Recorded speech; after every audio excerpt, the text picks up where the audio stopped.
Hey everyone, this is Roberto Blake and welcome to another Photoshop CC tutorial. If you're just finding my channel for the first time, go ahead and click subscribe to get new Photoshop CC tutorials every Thursday. So today in our Photoshop CC tutorial, we're going to be using something a little different. We're going to actually be using a text effect. And it's actually pretty simple, but a lot of people actually don't know how to do this.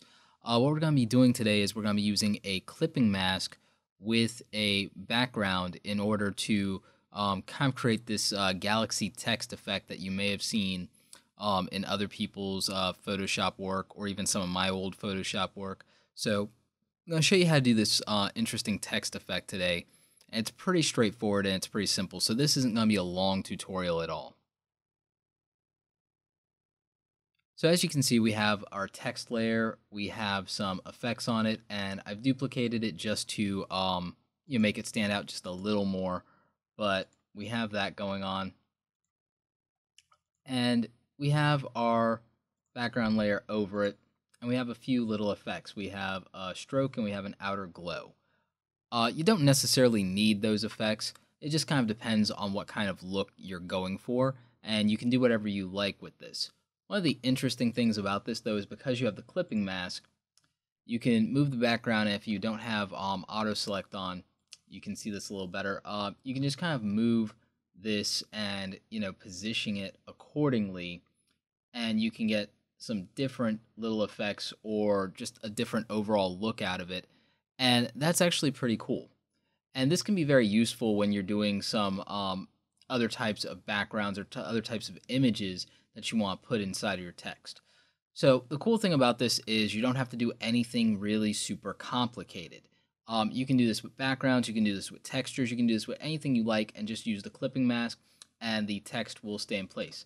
The other cool thing about this is if we edit our text, I'm just going to undo the layer under it. So if we edit our text, all this stuff stays in place. So we can sit here and we can change our text and we don't have to do anything else.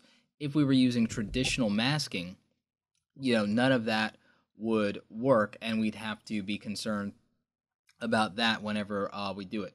The other thing we could do is we could select both of these and we could click link layers, and then whenever we move one, we'd be moving the other, and we could keep that in place if that's what we want to do. And if we wanted to move this here like so.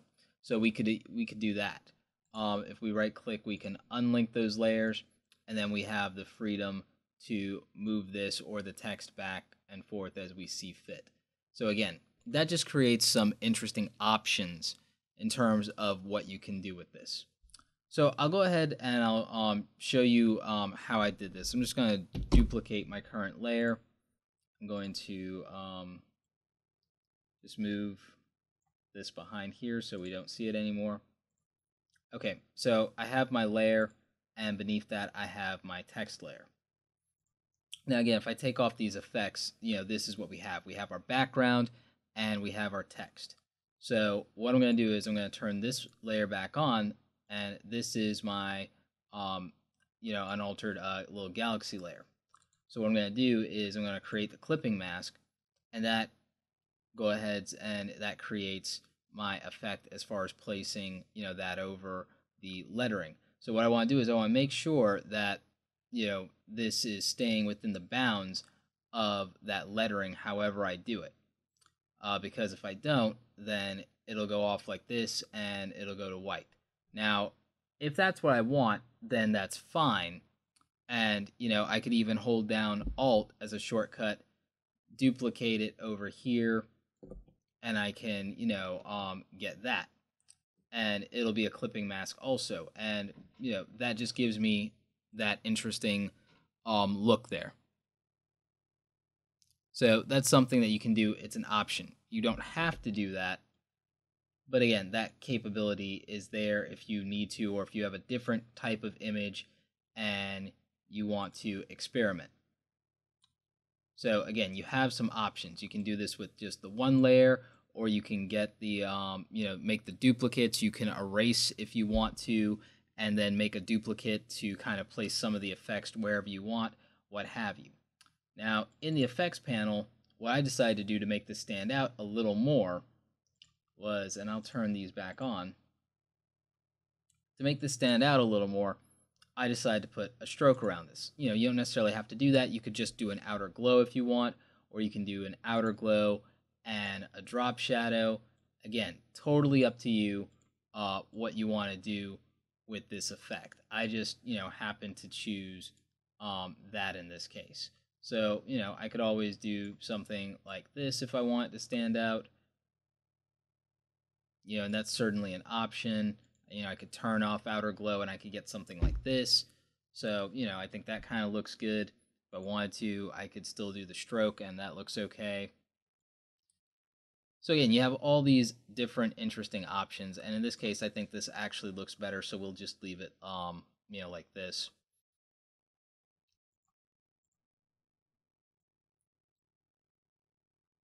All right, so there we go. And then if I wanted to, I have this layer here. What I could do is I could actually, dodge this some, and then I can hold down Alt, and I can burn it in some other areas, and I can just add some more depth to it.